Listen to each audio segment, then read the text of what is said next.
my welcome dwarfs. Well, hey, We love you. raise your hand. Okay, two suggestions on where he needs to eat before he leaves. For the 10th Doctor? For the 10th Doctor. Oh, goodness me. Good question. I mean, they're mostly fairly dysfunctional, aren't they? It's a very good question. I mean, I suppose I could slightly cheat and just say Catherine Tate, couldn't I? I could slightly cheat.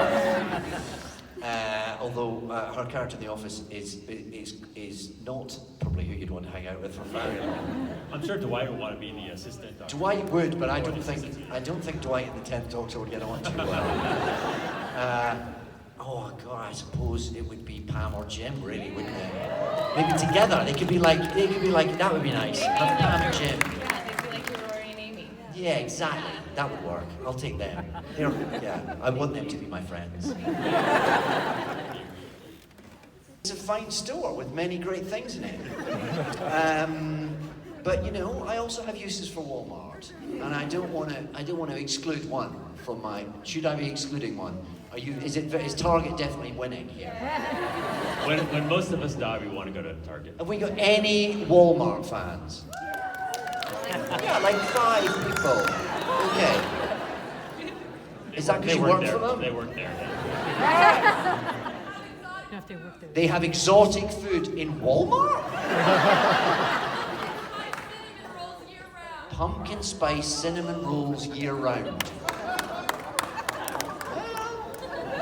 That's what does it for you.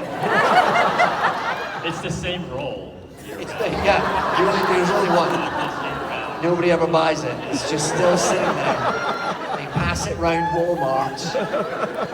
It's in a little plexiglass container. You can look at it, but you can't lick it. Thank you, David. That's what she does.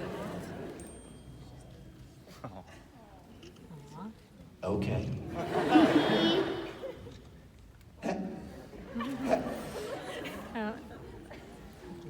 Hello, sweetie.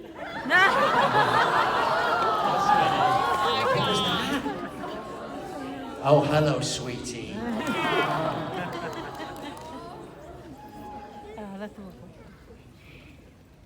Are you just doing heavy breathing?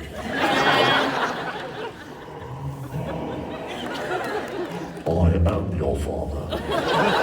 I'm not, Lily, don't you? I don't think. I love you. I love you too, Lily. Thank you so much. Hi. Hi. You've been working out. Hi, Hi. my name is Natasha. Hi, Natasha. First off, I kind of want to thank you, David, because you were my first doctor I ever watched. Oh. So thank you. Thank you. You're so very welcome. My question is, working on the Day of the Doctor episode, how did it felt working with Matt Smith and I forgot the other actor's name? And John Hurt. Yeah. Well, it's sort of amazing. It was a bit weird because it is, you know, obviously I'd finished the show like 5 years before or whatever it was then, and you don't really think, you sort of do think, well, that's it, and then you kind of have to dust this old suit off and you kind of go back and it's weird because you go back to something that in some ways is so very familiar but has completely changed, and now it's not really your show anymore. That's quite weird and could have been awful. Could have been terrible, because you know it would be, you're sort of competing for the same space, and you're next to other people playing this character who sort of sucks the energy out of a room. Do you know what I mean? He's quite a polarizing character. He's a sort of magnet to this character, which is thrilling. But if there's two of you both trying to be kind of not knowing how to kind of negotiate each other's kind of space in that, could have been awful. And then I met Matt, and we just had a great time. We had a really, really good time. It was really, really good fun. And then John Hurt, who we were both rather in awe of, because you know he's John Hurt. I mean, he's John Hurt. Extraordinary that he was. You know, so with Matt and I, we kind of sort of carried on like two sort of giddy schoolboys, and then we were going to go, "Hi, John."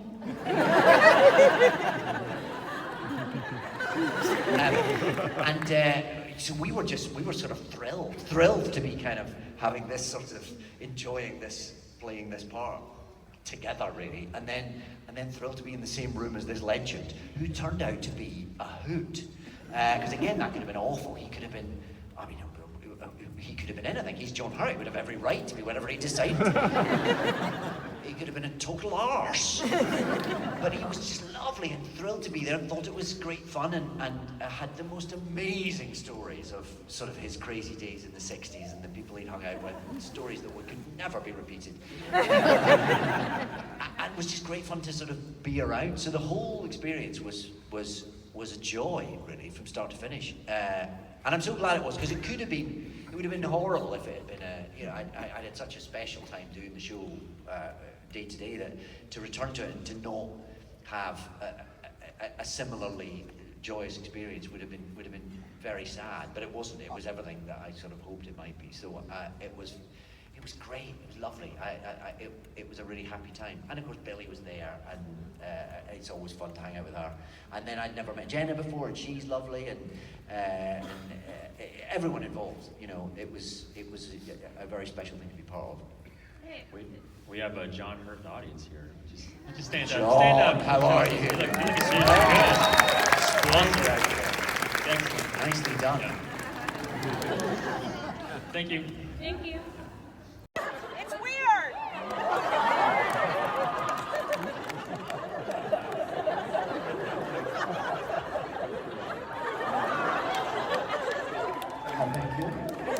Another man's every day, I'd say.